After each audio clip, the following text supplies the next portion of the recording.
It seemed that Fenric was planning to quickly return to the capital. From his perspective, this was normal. He was expelled by the emperor as if he was hated, and investigating the Forbidden Forest and protecting Vanessa's village were the tasks of the Order Knights.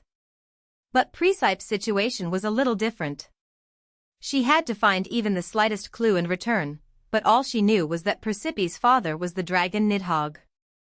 The Devil King has disappeared. Of course, I heard about the Devil King. Maybe he found a way to disappear. As far as I know, he was working hard on it. She couldn't believe everything Vidar said. Even at the northern end of the Forbidden Forest, at the placenta of the creatures, she did not even see the shadow of the Demon King. Everything I did was in vain. Vidar also said that the Demon King was living in the west of the Forbidden Forest before he disappeared. She wanted to go there. Fortunately or unfortunately, since the blood of the creatures mixes in Precipice's veins, she will not be attacked. But escaping secretly seemed absolutely impossible. All the surviving soldiers returned to the village, and Fenric strengthened the guard more than before. And he himself had no intention of leaving Presepe's side. If Vidar's words were true, could she have died because her birthplace was there? It seemed that the placenta of the creatures he referred to was indeed the birthplace of the creatures. It was even more clear after what he saw with his own eyes.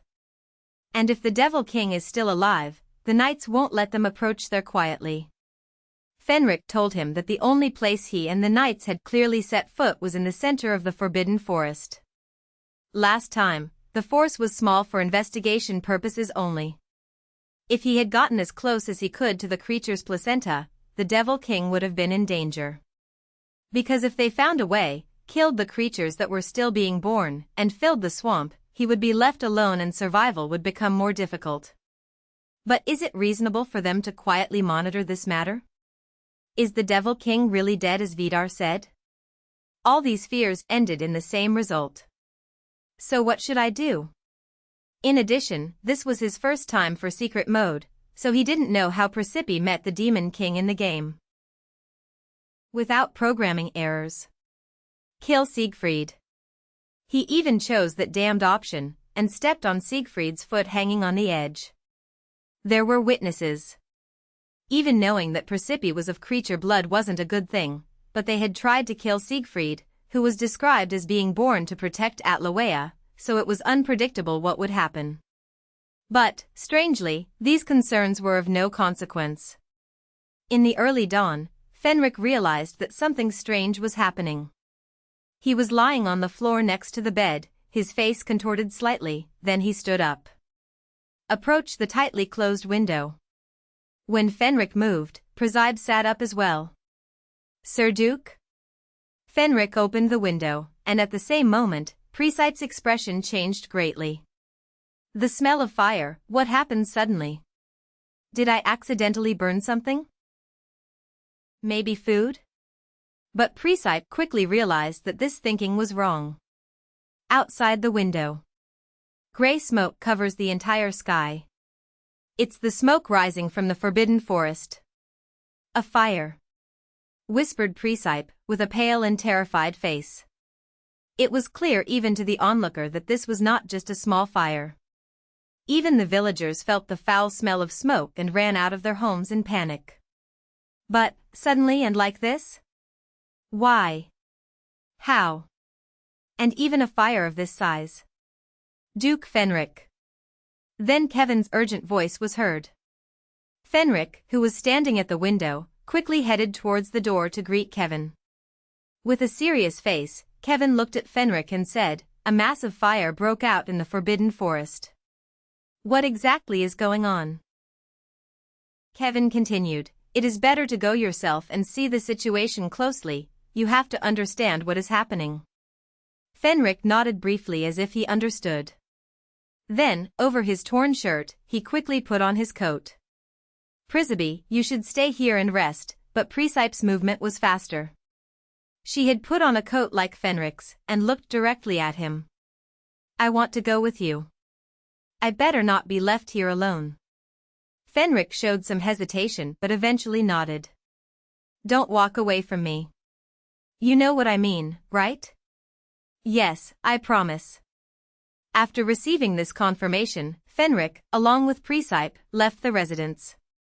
All the way to the forbidden forest on the back of the horse led by Fenric, Precipice's thoughts were constantly mixing in her head.